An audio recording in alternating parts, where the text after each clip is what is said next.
로마서 8장. 그러므로 이제 그리스도 예수 안에 있는 사람들은 정죄를 받지 않습니다. 이는 그리스도 예수 안에 있는 생명의 성령의 법이 죄와 죽음의 법에서 여러분을 해방했기 때문입니다. 율법이 육신으로 인해 연약해져서 할 수 없던 그 일을 하나님께서는 하셨습니다.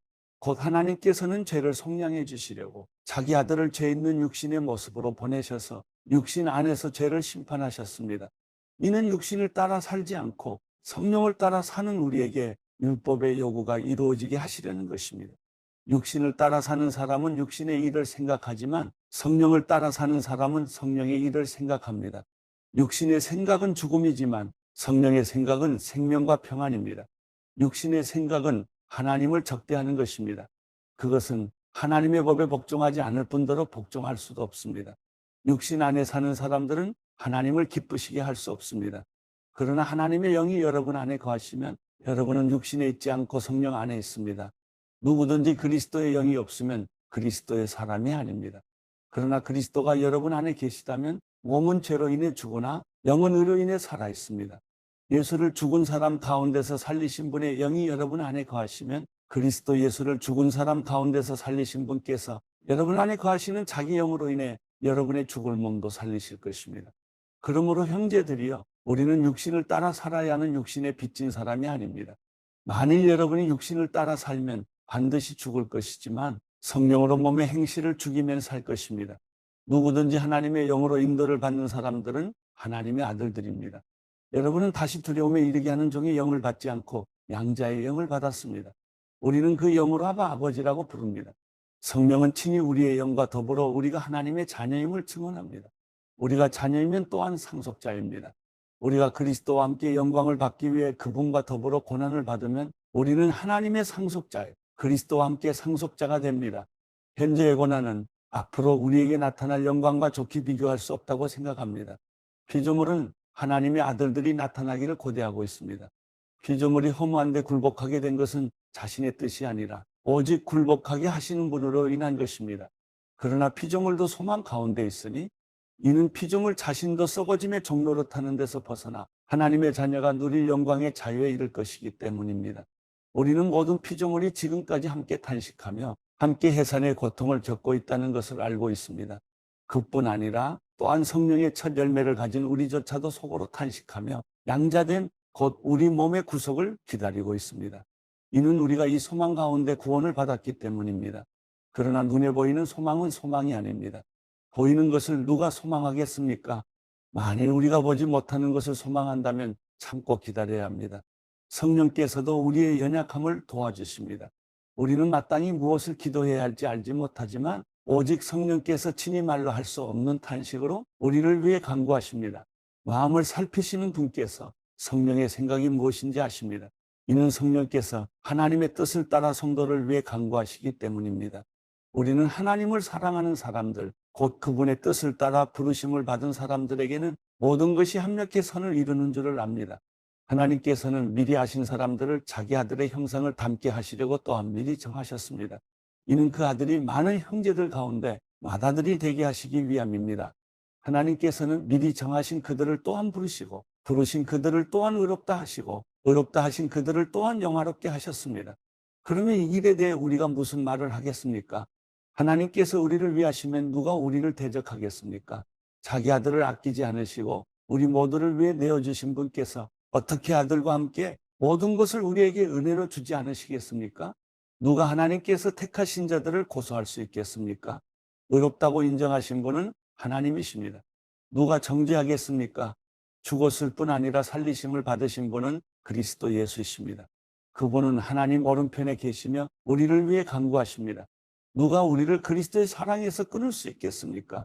환난이나 공고나 핍박이나 배고픔이나 헐벗음이나 위험이나 칼이겠습니까? 기록되기를 우리가 종일주를 위해 죽임을 당하며 도살을 양같이 여김을 받았다라고 한 것과 같습니다. 그러나 이 모든 일에 우리를 사랑하시는 분으로 인해 우리가 넉넉히 이깁니다. 나는 확신합니다. 죽음이나 생명도 천사들이나 악마들도 현재일이나 장래일이나 어떤 능력도 높음이나 깊음이나 다른 어떤 피조물도 그리스도 예수 우리 주 안에 있는 하나님의 사랑에서 우리를 끊을 수 없습니다. 로마서 9장 나는 그리스도 안에서 진실을 말하고 거짓말을 하지 않습니다. 내 양심이 성령 안에서 내게 이것을 증언합니다. 곧 내게 큰 근심이 있다는 것과 내 마음에 끊임없는 고통이 있다는 것입니다.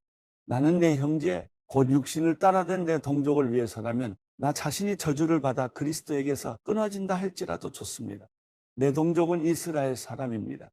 그들에게는 양자됨과 영광과 언약들과 율법을 세우심과 예배와 약속들이 있고 조상도 그들의 것이요 육신적으로는 그리스도도 그들에게서 나셨습니다. 그분은 만물 위에 계시고 영원토록 찬양받으실 하나님이십니다. 아멘. 그러나 하나님의 말씀이 파기된 것 같지는 않습니다. 이스라엘에게서 난 사람들이라고 해서 다 이스라엘이 아니고 아브라함의 씨라고 해서 다 그의 자녀가 아니기 때문입니다. 오히려 이삭에게서 난 자라야 내 씨라고 불릴 것이다라고 하셨습니다. 곧 육신의 자녀가 하나님의 자녀가 아니라 오직 약속의 자녀가 씨로 여김을 받는다는 것입니다. 약속의 말씀은 이것입니다. 내년 이맘때 내가 올 것이니 사라에게 아들이 있을 것이다. 그뿐이 아닙니다. 리브가가 또한 우리 조상 이삭 한 사람으로 인해 임신했는데 그 자식들이 아직 태어나지도 않고 또 어떤 선이나 악을 행하기도 전에 택하심을 따라대는 하나님의 뜻이 행위로 인하지 않고 오직 부르시는 분을 인해 서게 하시려고 리브가에게 말씀하시기를 큰 자가 어린 자를 섬길 것이다 라고 하셨습니다. 기록되기를 내가 야곱은 사랑하고 에서는 미워했다 라고 한 것과 같습니다. 그렇다면 우리가 무슨 말을 하겠습니까? 하나님이 불의하십니까? 결코 그럴 수 없습니다. 하나님께서 모세에게 말씀하시기를 내가 긍휼히 여길 자를 긍휼히 여기고 내가 불쌍히 여길 자를 불쌍히 여길 것이다 라고 하셨습니다. 그러므로 이것은 원하는 사람에게 달려있는 것도 아니고 다름질하는 사람에게 달려있는 것도 아니고 오직 긍휼히 여기시는 하나님께 달려있습니다. 성경에서 바로에게 말씀하시기를 내가 이를 위해 너를 세웠으니 곧 너로 인해 내 능력을 나타내고 내 이름이 온 땅에 전파되게 하려는 것이다 라고 했습니다. 이와 같이 하나님께서는 원하시는 사람을 긍휼히 여기시고 원하시는 사람을 완악하게 하십니다. 그러면 그대는 내게 그렇다면 하나님은 왜 여전히 책망하시는 것입니까? 누가 그분의 뜻을 거역하겠습니까? 라고 할 것입니다. 그러나 사람이 무엇이기에 감히 하나님께 말대답을 한단 말입니까? 지음을 받은 것이 지은 자에게 왜 나를 이렇게 만들었습니까? 라고 대들 수 있겠습니까? 토기장이가 진흙 한 덩어리를 가지고 하나는 기 있을 그릇을 다른 하나는 막 쓸 그릇을 만들 권리가 없겠습니까? 만일 하나님께서 진노를 보이시고 능력을 알리시고자 멸망받도록 예비된 진노의 그릇에 대해 오래 참으심으로 관용하시고 영광을 받도록 예비하신 긍휼의 그릇에 대해 그분의 영광이 풍성함을 알게 하고자 하셨다면 어찌하겠습니까? 하나님께서 우리를 바로 이 그릇으로 부르셨으니 곧 유대 사람 가운데에서뿐 아니라 이방 사람 가운데에서도 부르셨습니다. 호세아서에서도 하나님께서 말씀하시기를 내가 내 백성이 아닌 자를 내 백성이라 사랑받지 못한 자를 사랑받는 자라 부를 것이다. 그리고 너희는 내 백성이 아니다라고 그들에게 말한 그곳에서 그들이 살아계신 하나님의 아들들이라 불릴 것이다 라고 한 것과 같습니다. 이사야도 이스라엘에 대해 부르짖기를 비록 이스라엘 자손의 수가 바다의 모래알 같을지라도 오직 남은 자만 구원받을 것이다. 주께서 그 말씀하신 것을 땅 위에서 온전하고 신속히 이루실 것이다 라고 했습니다. 또한 이사야가 미리 말하기를 만군의 주께서 우리에게 씨를 남겨두지 않으셨더라면 우리는 소돔같이 되고 고모라같이 됐을 것이다 라고 한 것과 같습니다. 그렇다면 우리가 무슨 말을 하겠습니까? 의를 따르지 않은 이방 사람이 곧 믿음으로 인한 의를 얻었으나 의의 율법을 따르던 이스라엘은 율법에 이르지 못했습니다. 그 이유가 무엇입니까? 이는 그들이 믿음에 의해서가 아니라 행위로 의를 얻는 것처럼 행했기 때문입니다. 그들은 걸림돌에 걸려 넘어지고 말았습니다. 기록되기를 보라 내가 시온의 걸림돌과 거치는 바위를 두리니 그를 믿는 자는 수치를 당하지 않을 것이다 라고 한 것과 같습니다.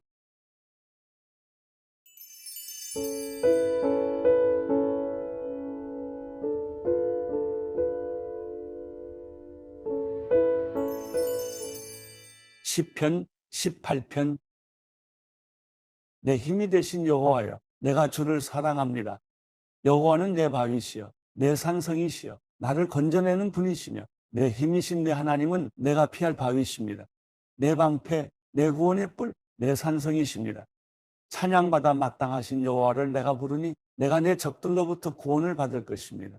죽음의 줄이 나를 얽어매고 멸망의 급류가 나를 압도하며 지옥의 줄이 나를 감아매고 죽음의 덫이 나를 막아섰습니다. 내가 고통 가운데 여호와를 부르고 내 하나님께 도와달라고 울부짖었습니다. 주께서 성전에서 내 목소리를 들으셨으니 내 울부짖는 외침이 주의 귀에 들렸습니다. 땅이 흔들리며 떨었고 산이 그 기초부터 떨리고 흔들린 것은 그분이 진노하셨기 때문입니다. 주의 코에서 연기가 피어오르고 그분의 입에서는 불이 나와 삼키며 그 불로 숫덩이에는 불이 붙었습니다. 주께서 하늘을 아래로 들이고 내려오셨는데 주의 발 아래에는 어둠이 있었습니다. 주께서 구름을 타고 하늘을 나셨습니다. 바람 날개로 하늘 높이 날아오르셨습니다. 주께서 어둠을 은신처로 삼으시고 물과 하늘의 먹구름으로 장막을 만드셨습니다. 그 앞에 광채로부터 구름이 지나갔고 우박과 숯불이 함께 떨어졌습니다. 여호와께서 하늘에서 천둥같이 고함을 치시니 지극히 높으신 분의 목소리가 우박과 숯불과 함께 쩡쩡 울렸습니다.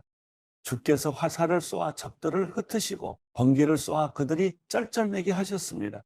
오 여호와여, 주의 꾸지람 소리와 주의 콧김에 바닥의 곡이 드러나고 땅의 기초가 드러났습니다. 주께서 높은 곳에서 손을 뻗어 나를 꼭 붙잡아 주셨으며 깊은 물속에서 나를 건져내셨습니다. 주께서 강력한 내 적들에게서 나를 미워하는 사람들에게서 나를 구해내셨습니다. 그들은 나보다 강한 사람들이기 때문입니다. 그들이 내 재난의 날에 나를 막았었지만 여호와께서 내 도움이 되셨습니다. 주께서 나를 안전한 곳으로 데려가셨습니다. 그분이 나를 기뻐하셨기에 나를 건져주신 것입니다. 여호와께서 내 의로움에 따라 상을 주시고 내 손이 깨끗했기에 내게 보상해 주셨습니다. 내가 여호와께서 명하신 길을 지켰고 내 하나님에게서 돌아서서 악을 행하지 않았습니다. 나는 주의 모든 법을 지켰고 주의 명령을 멀리한 적이 없습니다. 나는 주 앞에 흠없이 살고 내 자신을 지켜 죄를 짓지 않았습니다. 그래서 여호와께서 내 의로움에 따라 보상해 주시고 여호와 보시기에 내 손이 깨끗했기에 갚아주신 것입니다. 신실한 사람들에게는 주의 신실함을 보이시고 흠없는 사람들에게는 주의 흠없음을 보이시며 순결한 사람들에게는 주의 순결함을 보이시고 마음이 비뚤어진 사람들에게는 주의 빈틈없음을 보이십니다. 주께서는 고통받는 사람들을 구원하시고 교만한 눈들을 낮추십니다. 오 여호와여, 주께서 내 등불을 켜두시고 내 하나님께서 나를 둘러싼 어둠을 밝혀주셨습니다. 주의 도움으로 내가 군대들과 맞섰고 내 하나님과 함께 담을 기어 올랐습니다. 하나님의 길은 완전하고 여호와의 말씀은 흠이 없으니 주께서는 자기를 신뢰하는 모든 사람들의 방패가 되십니다. 여호와 외에 누가 하나님이겠습니까? 우리 하나님 외에 든든한 바위와 같은 이가 누구겠습니까? 내게 힘을 주시고 내 길을 완전하게 하시는 분은 하나님이십니다. 주께서 내 발을 암사슴의 발과 같이 만드시고 나를 높은 곳에 세우십니다. 주께서 나를 훈련시켜 싸우게 하시니 내 팔이 너쇠로 만든 활을 당길 수 있습니다. 주께서 내게 주의 구원의 방패를 주셨고 주의 오른손이 나를 붙드시며 주의 온유함이 나를 크게 하셨습니다. 주께서 내가 가는 길을 넓혀주셔서 내 발이 미끄러지지 않았습니다. 내가 내 적들을 쫓아가서 잡았으며 그들을 멸망시키기까지 물러서지 않았습니다. 내가 그들이 일어서지 못하게 쳤더니 그들이 내 발 아래 엎어졌습니다. 주께서 나를 힘으로 무장시켜 싸우게 하시고 적들을 내 발 아래 굴복하게 하셨습니다. 주께서 내 적들이 물러나 도망치게 해 나를 미워하던 사람들을 멸망하게 하셨습니다. 그들이 도와달라고 울부짖었지만 그들을 구원할 사람이 아무도 없었습니다. 그들이 여호와께 부르짖었지만 주께서는 응답하지 않으셨습니다. 그때 내가 그들을 쳐서 바람에 날리는 먼지같이 가루로 만들었고 길거리의 진흙같이 그들을 쏟아버렸습니다. 주께서 사람들의 공격에서 나를 건져내시고 나를 이방 민족들의 머리로 삼으셨으니 내가 알지도 못하는 민족이 나를 섬깁니다. 그들이 내 말을 듣자마자 곧바로 순종하고 이방 사람들이 내 앞에서 복종합니다. 이방 사람들이 사기가 떨어져 자기들의 요새에서 떨며 나옵니다. 여호와께서는 살아계십니다. 내 반석을 찬양합니다. 내 구원의 하나님을 높여드립니다. 주께서 나를 위해 원수를 갚아주시고 민족들이 내게 복종하게 해주십니다. 주께서 내 원수들에게서 나를 건져내셨습니다. 주께서 내게 맞서는 사람들보다 나를 높이시고 난폭한 사람들에게서 나를 구해내셨습니다. 오 여호와여, 그러므로 내가 이방 민족들 가운데서 주께 감사하고 주의 이름을 찬양하겠습니다. 여호와께서 자기가 세운 왕에게 큰 구원을 안겨주시며 그 기름 부은 이에게 변함없는 자비를 베풀어 주시니 다윗과 그 자손에게 영원토록 베풀어 주십니다.